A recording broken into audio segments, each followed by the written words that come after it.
Welcome to the Tech Talks Daily Podcast, where you can learn and be inspired by real-world examples of how technology is transforming businesses and reshaping industries in a language everyone can understand. Here is your host, Neil C. Hughes.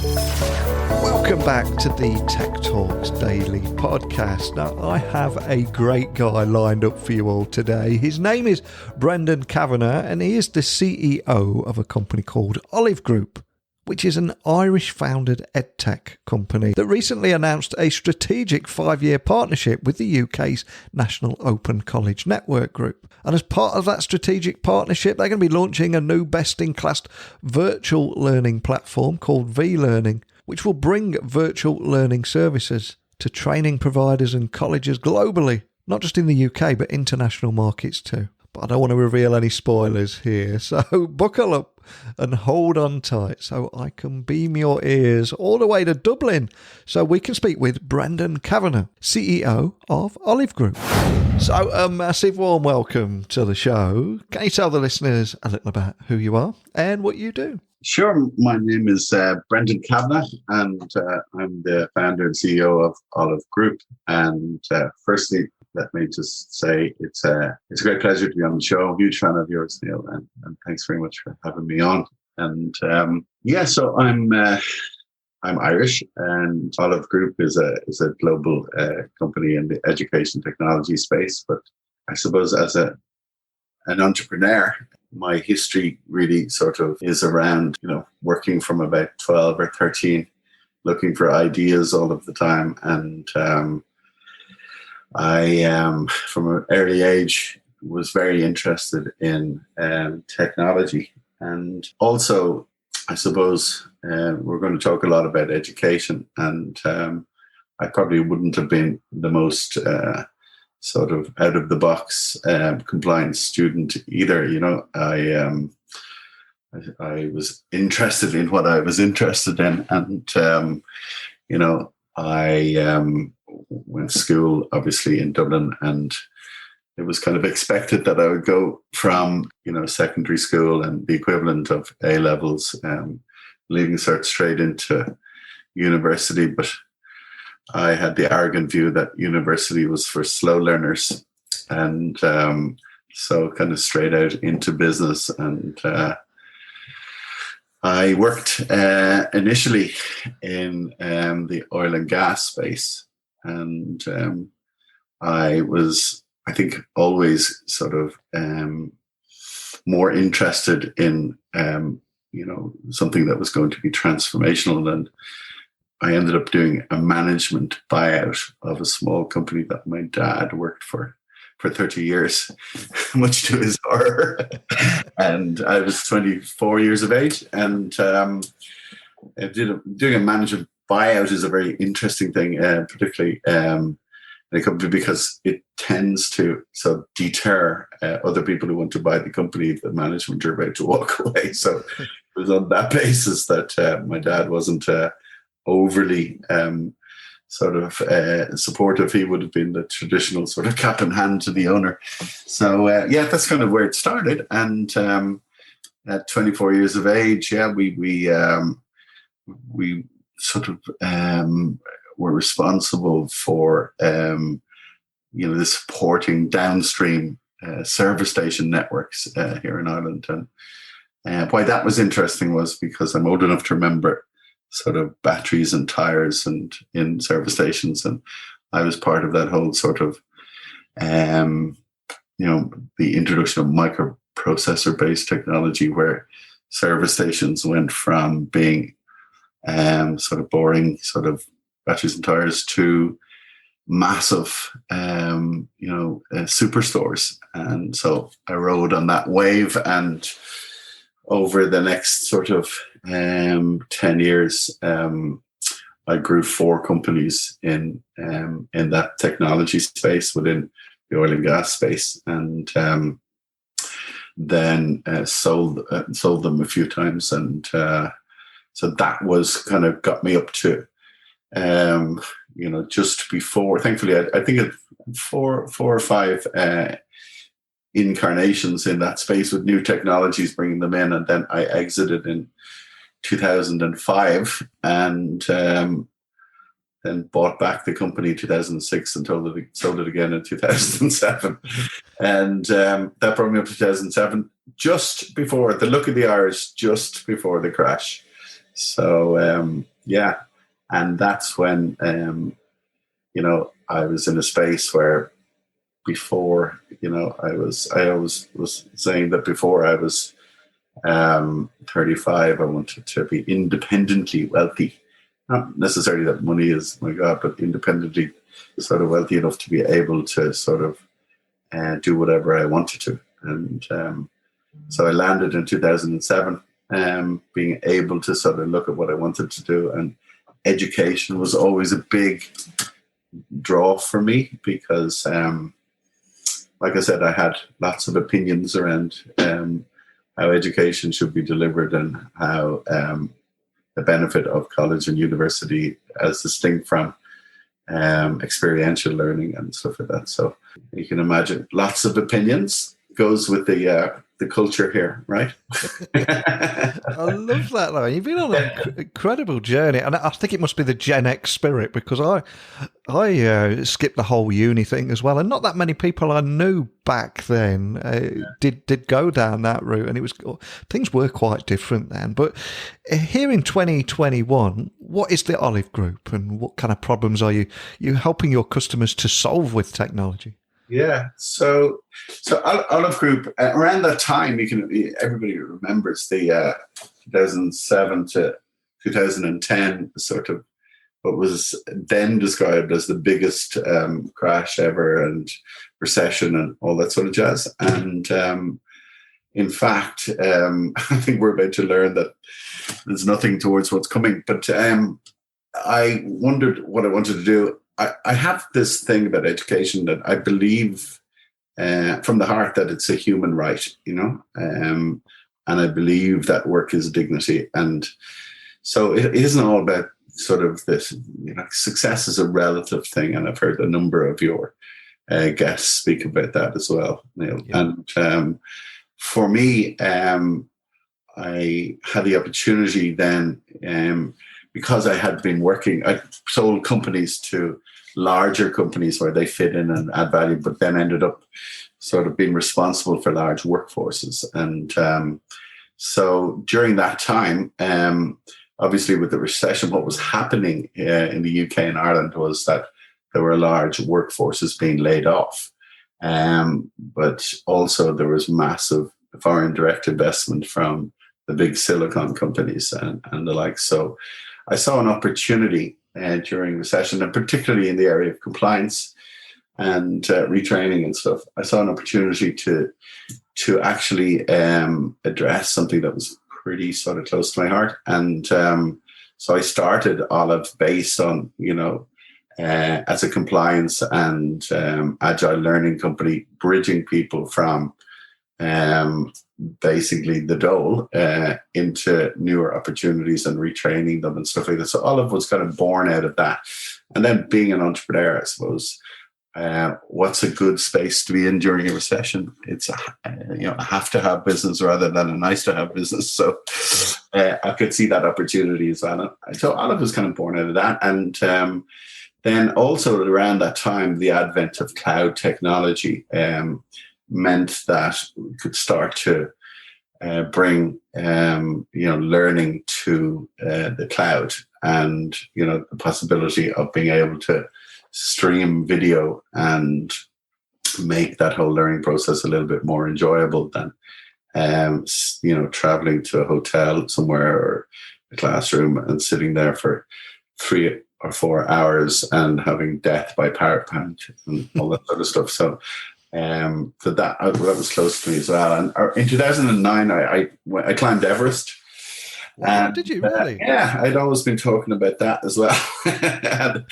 and I'm from the high school, I should say, in a bar in Bray, but in Dublin. But I went over to Kavanagh and I got myself a Sherpa. And up we went. Didn't get to the top now, but we got up to second or I think it was second base camp over 6,000 meters anyway, and it's just beautiful. And it was just something that I'd always wanted to do. And when I came back down, I spent some time with, I think it's probably one of those kind of find yourself moments, you know. And I was very interested in mindfulness and interested in different philosophies and all that sort of thing, Buddhism. And so I stayed for a while in Kathmandu, and I saw there the opposite to what I saw in the UK and Ireland, where people were, you know, like education was like food. Do you know what I mean? And it was very costly, relatively speaking.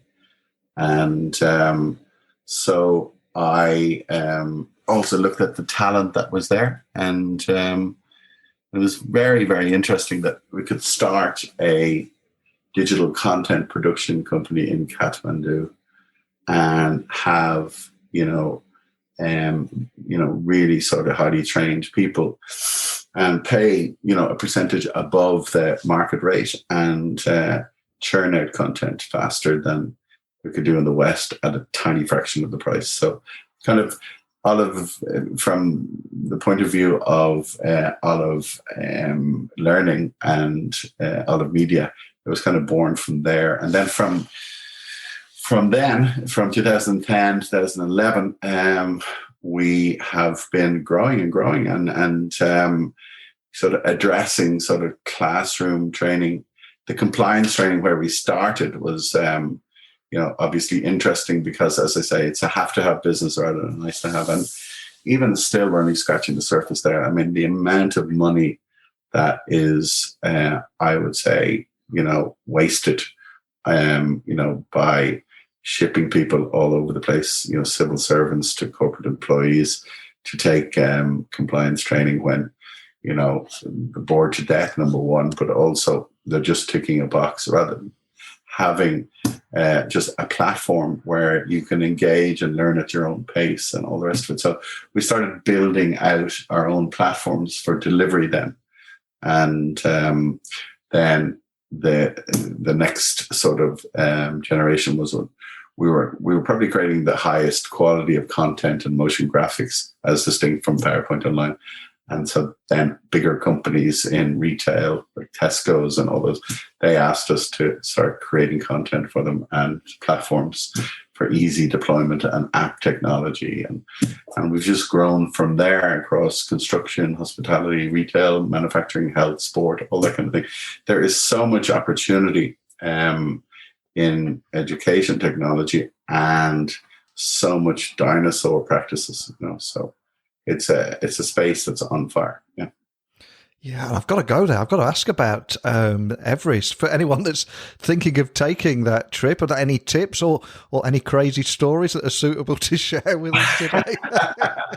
Everest is not that difficult from the point of view of, say, up to base camp and even a little bit beyond. It gets dangerous once you actually have to, get the oxygen mask on. But people don't realize that I'm not really a big fan of people summiting because I think it puts the indigenous people's lives in danger, to be honest. But you can see enough. But in terms of, once you get above maybe 2,500, 3,000 feet, it's like walking inside a diamond nail. It's just absolutely incredible. And then the night sky is just a blanket of stars and all that sort of thing.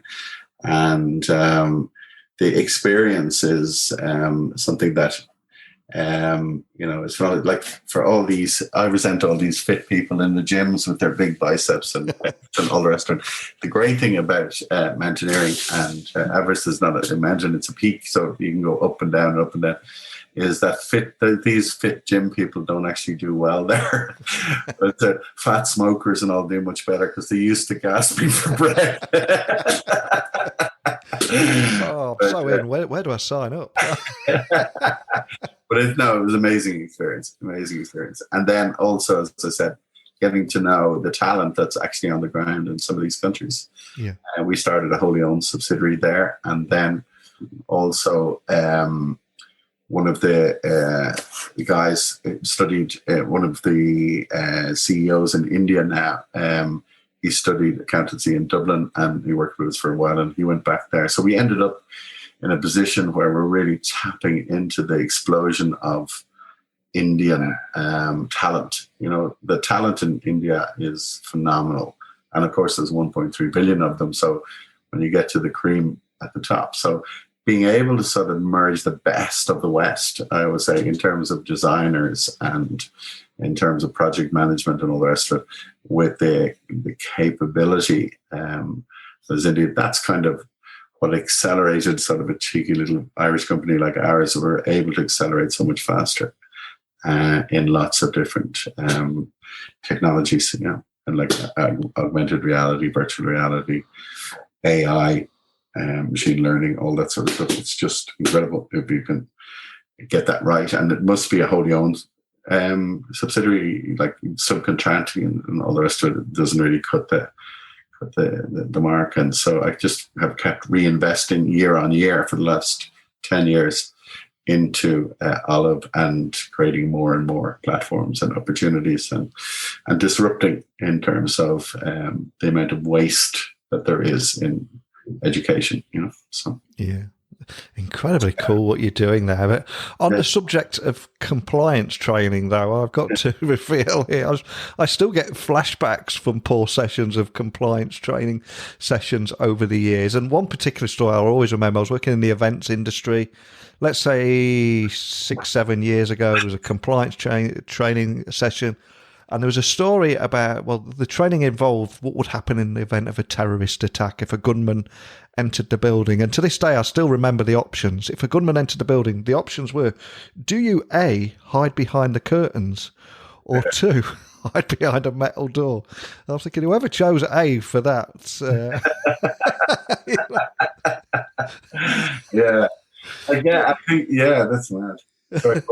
Sorry, experience. but they do play a crucial role in helping businesses reduce risk and manage compliance. I completely get that. So I'm curious, have you seen these courses evolve over the years, and how do you approach it differently from, let's say, your competitors out there? Yeah, but my view is compliance training, by the very title, again, immediately sort of, I think us humans kind of go, compliance. This is going to be boring. And this is just a CYA exercise. And it's just ticking boxes and all that sort of thing. So from the point of view of that, then, I couldn't honestly sit here and say, our compliance training is much more exciting and all that sort of thing. Because initially, at first look, it's compliance. You have to do it. So, there's an element of that lacks the invitation. But I think, like you and your experience, one of the reasons that I really tackled compliance training was, first of all, again, as an entrepreneur, massive amount of fat and cost in it. Do you know what I mean? And, in civil service and, government company, institutions and stuff like that, again, massive amounts of fat there, but they probably carry that. But corporates, in terms of having to be compliant, I got to have a lot of sympathy. I've grown companies from nothing, and so this sort of cost weighs heavy on people who are trying to get off the ground. So what I wanted to do was tackle it from the point of view of really reducing the costs associated with it, with a view to then sort of making it available 24/7, anytime, anywhere, easy to onboard people, all the rest of it. So mainly focused on the platform for that, using app technologies and stuff like that. And then in terms of the content, really sort of after that, trying to make it, one of the things we don't do is add any misery. And let me say that from the start, we don't add any further misery than there has to be. But also what we do is create environments. So for example, we've created sort of those siege training sessions, but ours would be a bit like the games that your son plays, where you can actually stick on a headset and be in the environment. Do you know what I mean? And, that way you're going to get a much sort of higher user experience, and actually also be able to sort of simulate sort of scenes that are pertinent to the environment that you're in. And even with like other things like lifting things like manual handling and with sort of food hygiene and all the rest of it, we can put people easily and very cheaply into the environment and also explain why it works. Like I hurt my back a few years ago. Up to that, I thought manual handling was just a dreadful waste of time. Yeah. But then when I looked at the manual handling course that I'd done, it actually taught me how to protect my back. You know what I mean? Yeah. And there's a lot of benefit. Like health and safety in the West has really been massively successful, and compliance. But at the start, it would have been, and I remember the start, it would have been sort of almost like Trump and the masks. Only sort of pussies wear masks or helmets or yellow jackets or whatever. But it's been massively successful for lots of reasons. One is reducing exposure for the companies, but also protecting the things. So protecting the employees. So the answer is what we do different is, yes, it has to be a box-ticking exercise, but it can also be a much more enjoyable experience. Yeah. And you can also, using modern technology, you can learn at your own pace. So you don't have to be stuck in a classroom for 4 or 5 hours. You can actually take the course,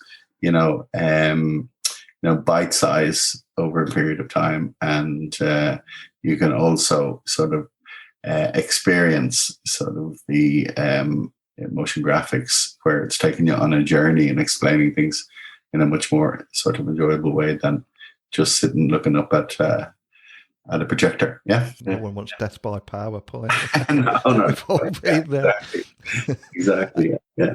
And I believe you've also recently agreed a strategic 5-year partnership with the UK's National Open College Network Group, which feels a huge achievement as well. I mean, can you tell me more about that partnership and essentially what that deal means to you?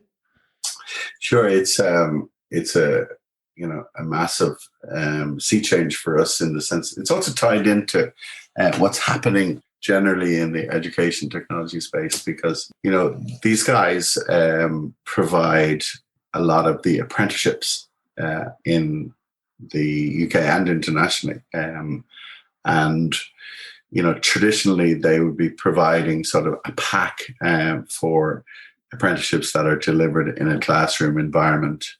And what we've done, we've been able to sort of provide them with a digital platform and also digitize their content. And then they can provide it to all of the thousands, like I think over 6,000 partners that deliver different types of apprenticeships right across the globe. And like I think it ties back to what we were saying earlier, our sort of immediate sort of perception of apprenticeship is like a craft, like bricklaying or electrician or whatever. But apprenticeships now, are much wider than that, and they also can be delivered, during on-the-job sort of activity, and using the technology. The apprentices can upload, their actual experience on the site, like video-based evidence that actually ties into their entire, journey. And also the employer and the tutor and the apprentices themselves and a quality check can all be involved in somebody's journey all the way through, whether it's a bricklayer or whether it's a cybersecurity technologist apprenticeship or whatever. But it ties back into my view in terms of, that if I wanted to be as expert as you are at, say, podcasts, etc., Neil, so I would actually much prefer to sit beside you for 2 or 3 years and do the academic side, the journalist side, maybe online at night or whatever. But I'm certainly going to learn a lot more in that sort of on-the-job environment, Yeah. And so that's what we're doing for the NOCN. We're actually providing, platforms where their partners and, most importantly, the student experience is much more enhanced, and that they have much more time to actually practice what it is they're trying to learn. Do you know what I mean? Yeah. I have a strong view that technology will actually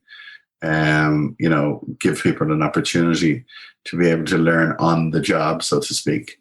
And I think it's the most effective way of teaching anybody something. You know what I mean? Particularly if it's a craft, or if it's a profession or whatever.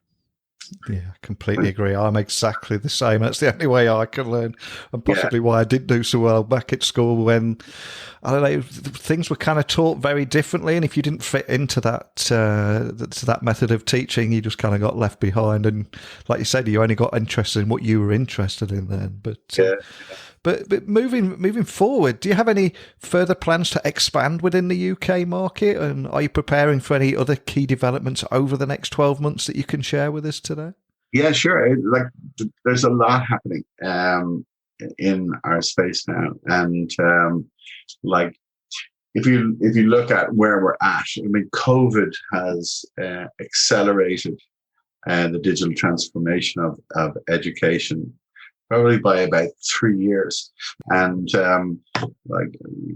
most of the Silicon Valley CEOs, most of them are Indian, by the way. So, they would sort of concur with that the advancement has been massive. And if you look at one of the problems during that period, like there's the big Zoom boom and all of that. But one of the problems with broadcasting systems, Zoom is a fantastic story. But it's not designed for education. It's designed for what you and I are doing now. It's chatting or broadcasting or whatever. Yeah. And so what we have managed to do is plug the software in for that student engagement and experience, and the tutor engagement and experience. And so along the lines of what I've been saying there, that education really should be delivered by subject matter experts anytime, any place, anywhere. So our software platforms are there now. And I actually see the X factor changing in terms of a college or a university won't be the X factor anymore. It will be individuals. And we're empowering, tutors to be able to sort of deliver in a virtual instructor-led environment, and for students to be able to sort of log on, take assessments, take courses, all the rest of it, and then calendar in, live sessions then with the students and with the tutors and all that sort of thing. So we're providing that to a lot of individual tutors, and who are contracted in by a lot of these organizations anyway. And then also we're digitally transforming a lot of the traditional university and colleges and all that. We're making a lot of headway, and that's just on the education side. The same in Ireland in terms of the Department of Education.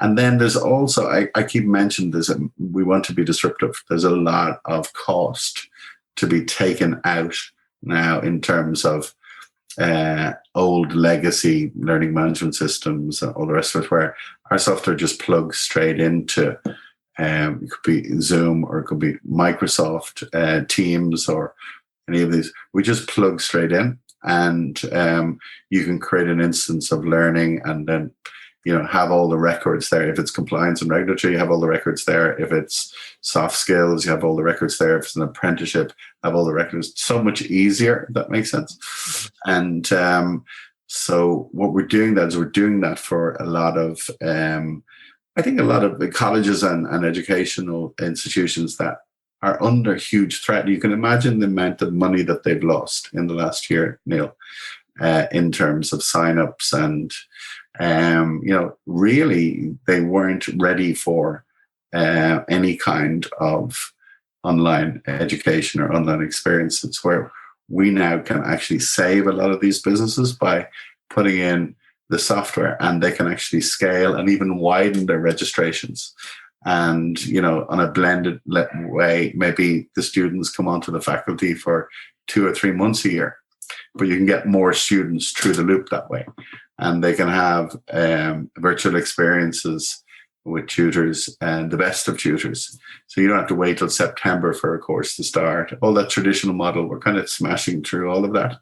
And then in collaboration with, the British standards in the world, in terms of awarding organizations, it's still right up there. The likes of NOCN and ABBA and ABE. So the big organizations that around the world put their stamp on education. So we're able to sort of digitally transform their delivery and scale their business, So I hope that makes sense. But that's what's actually happening as I speak right now. And then for corporates, we're able to sort of provide them with a massive, disruptive product that can really reduce the cost of delivering compliance training, but also enhance, the on-the-job training and let them help people to go on a career path with them, So, yeah, that's what's happening. Yeah.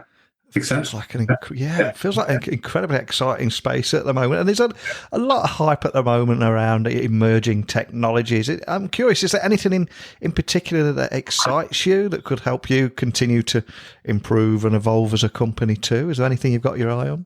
Yeah, I mean, the emerging technologies, obviously, the likes of artificial intelligence and machine learning. So where we see those really helpful is around chatbots, around the students and the tutors having a bot assistant where they can get information. Like really artificial intelligence is around, machine learning is around, a relational database on steroids, where you get information so much faster, and then the machine can start to anticipate and all that stuff. It will never replace the human, in my opinion, in terms of the experience. The experience is just different, but it can be faster and it can guide you so much more. And that's why I say the picture that I'm painting here, you can see how the traditional educational models are going to change so much, And then I mentioned earlier that, I believe education is a human right and work is dignity. And I think we're about to, in the UK, go to probably 10% unemployment, hasn't been seen for, 20 years. Yeah. And I think that the platforms that we have created, we're already working with a lot of associations and unions and stuff like that, where we're able to provide like a Netflix type model. That's one of my goals, is to be in sort of a Netflix for education, where there's lots and lots of content that people can have access to. And when they take the courses, even bite-sized courses, around sort of career opportunities, matching the education that you take with jobs that are available. We have all of that in one platform now, a bit like Tinder for recruitment or whatever you want to call it, but we have the education built in. And we're actually working with a number of organizations now in the UK and the unions. You can imagine there's their membership is about to, get hammered. And so we're anticipating that and putting in incentives where just for example, for four or £5 a month, a family can have access to over 1,000 courses, and then also match jobs that are available,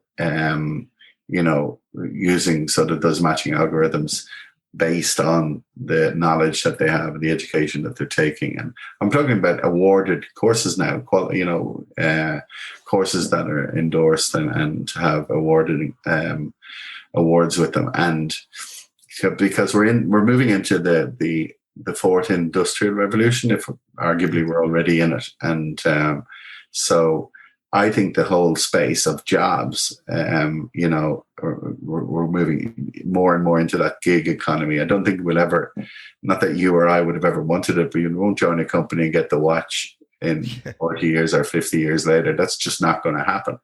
So we've been creating platforms that actually match opportunity and talent, and also for people to be able to sort of on a B2C and on a B2B basis, business to business and business to the clients, that where, we can enhance people's sort of skills and also drive them towards government funded education, and all in one space for, 4 or 5 quid a month, and, there are millions and millions of people now that need that. Do you know what I mean? They need to be, in the know of what's trending in terms of jobs, what's trending in education required for those jobs. And that's really, I love it. That's really exciting me. And then for people who are below the radar, we're giving them that stuff for free to help them. There's one particular organization that we support who are below the radar in London, and they need sort of English as a foreign language and all of those kind of courses. I go to their graduation ceremonies every Christmas and I just cry looking at them, that they're so excited with a food hygiene certificate, that this is the first step on the ladder and stuff.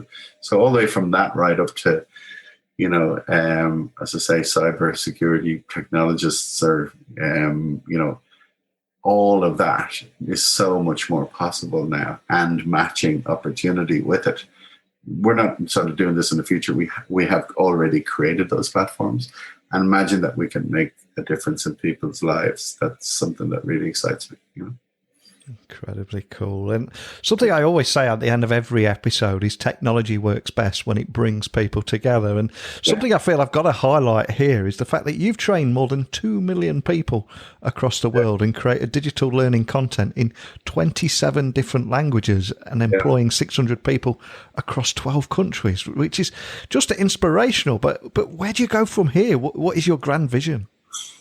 Yeah, so I think that a bit like the era, as I say, we're in the fourth industrial revolution. I think what we want to do is take more and more of the walls down in terms of access to education, and technology can bridge that.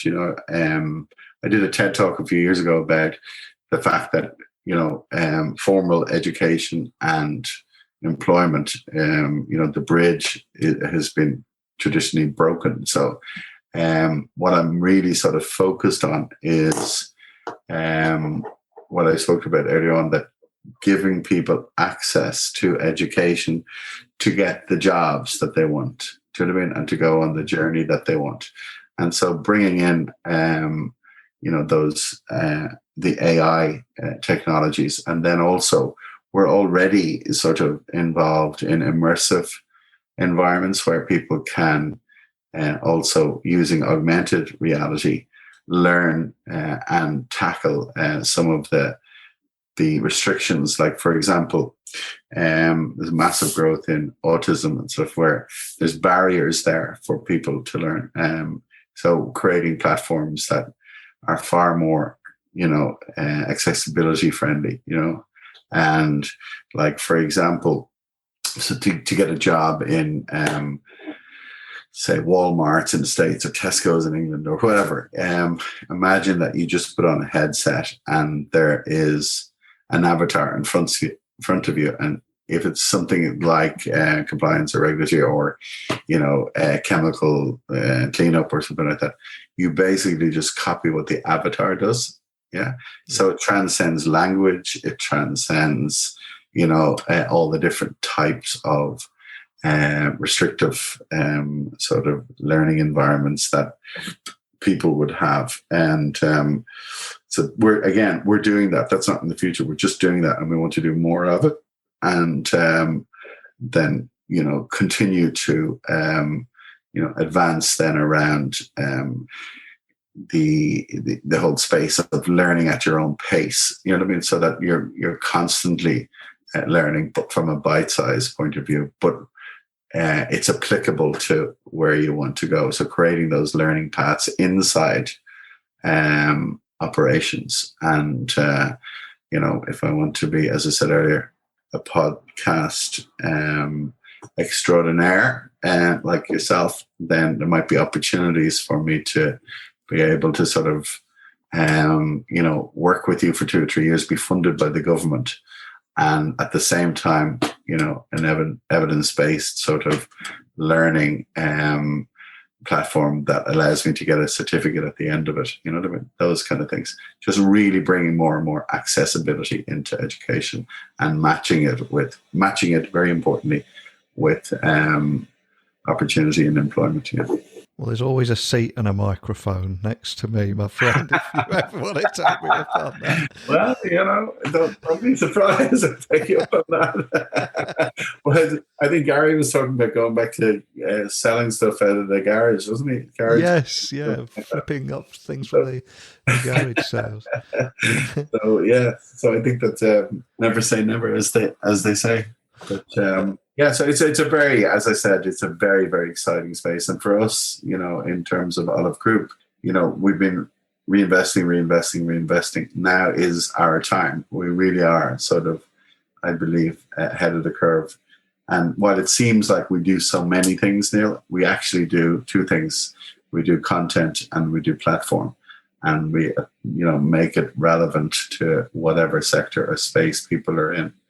And I think that's why we're advancing so fast now in terms of, partnerships with the likes of Microsoft and NOCN. Our job is that they do what they do best, and we facilitate that, and create opportunity and for talent, So that's it. Excellent. And we are going to break a record here for me, which is going 45 minutes in the last 12 months without mentioning COVID-19. But we're going to go there now. So, since the onset of the pandemic, though, in a serious matter, the online rollout of services has been expedited dramatically, particularly within the realm of education, learning and development. So I'm curious, how has it impacted yourselves at Olive Group? Yeah, so I think that if you speak to a lot of employees when it comes to that remote working environment, and you kind of get a mix where there's people have had obviously a lot more time with their family. I know for sure as a CEO and talking to a lot of CEOs, on the face of it, productivity has gone up. Yeah, I think employers are getting more bang for their buck. They mightn't admit it, but it's true. And then, some of the things that have been left out there have been, well, like the employee, whether he or she is in the office or at home, we do need to cater for the environment in which they're working, So for us, we've been actually rolling out for some of the larger corporations, that remote sort of ergonomics care. By that, I'm talking about, a good seat, proper desk, the height of the equipment and all the rest of it. So that has been sort of an opportunity for us to support in from that point of view. But generally, from the onset of the pandemic, there has been, as I mentioned to you, this Zoom boom and all that sort of thing. But very quickly, what happened was the teachers and the students, the kids at home, and also in the corporate world as well. And there's been a dissatisfaction from an education point of view because you can converse. There's only so much you can converse, but normally, if you look at a classroom environment, there's an exchange going on between the student and the teacher. And so that in terms of not just information, but also evidence of learning and all that sort of stuff. So that has been, I suppose, that has catapulted us forward immensely because we've been able to put that software systems in. And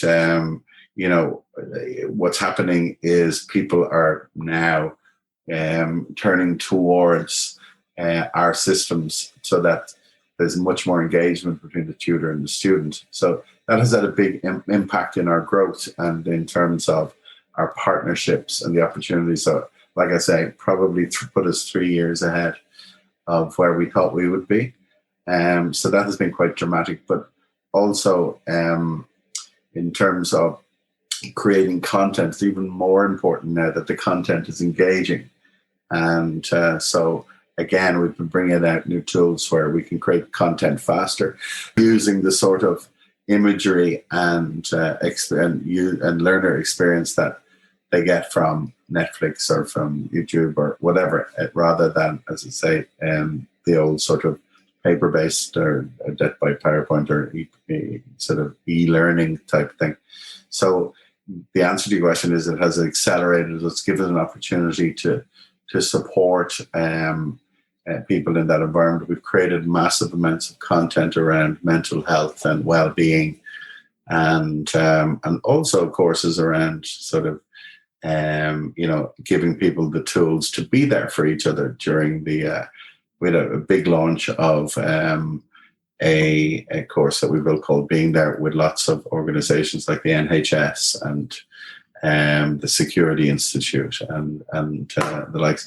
We're actually launching another series of courses around a big issue, sexual health, which around the areas of consent, for teenagers and all that sort of thing. And another one around resilience in terms of mental health and well-being and the like. So it has accelerated a lot of what we were anticipating to do over the last, in the next sort of 3 years, but also allowed us, because of the scale as it grows, it's allowed us to also be concerned about the likes of, say, hospitality and retail, and like what we're doing is, because all of those have had a cost for the bouts of time that they were open, they've had a cost around COVID, practices, safety practices, all the cost to their businesses.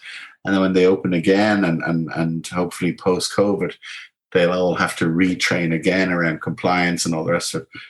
I want Olive to really be there for them and help them to get off the ground, massively take the cost out, and really improve the technology and the experience of getting off the ground again. And we can do that.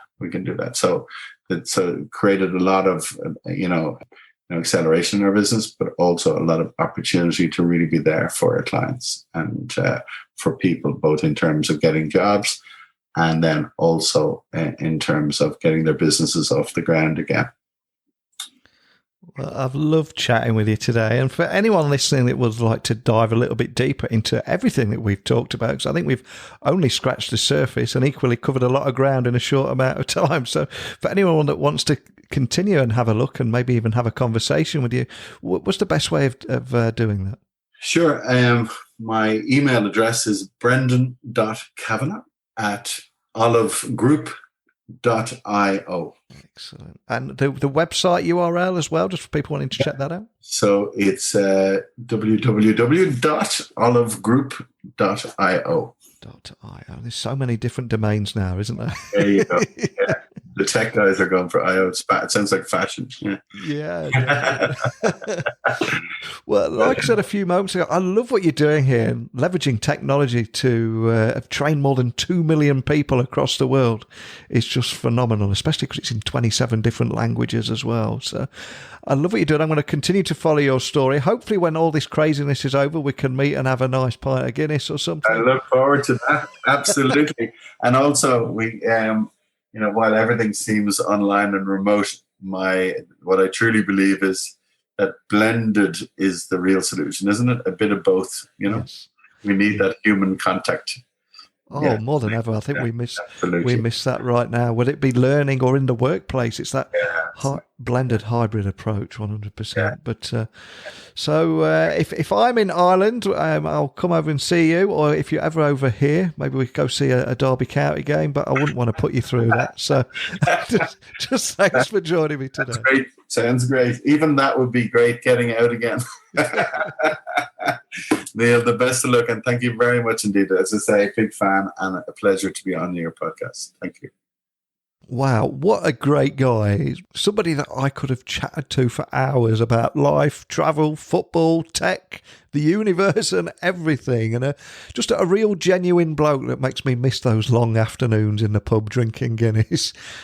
So one day, I hope we'll meet in person and be able to have that drink. But I really feel compelled to read those stats again, that since their establishment in 2006, the company leveraged technology and has trained more than 2 million people across the world, creating digital learning content in 27 languages, employing 600 people across 12 countries. Olive Group has gone on to produce world-class digital content using the latest technological innovations to try and engage learners, while also saving businesses 85% of the costs that you would typically associate with the delivery of classroom-based training courses. And for me, it's so crucial to get stories like this out there. We've all seen the doom and gloom stories, whether it be on the internet, on your news feeds and timelines, or if it's a newspaper or on the TV set. Isn't it nice to hear some positive news of people that are making a difference with technology? And on that note, if you have a story that you would like to share, put your country, your company or solution on the map, or your technology, please email me, techblogwriter@outlook.com. My website is techblogwriter.co.uk. Keep those messages coming in. I'd love to speak with more and more of you on this podcast and tear down that fourth wall. But more than anything, just a genuine thank you for listening. I'll return again tomorrow, but until next time, don't be a stranger. Thank you for listening to the Tech Talks Daily Podcast with Neil C. Hughes. Remember, technology works best when it brings people together.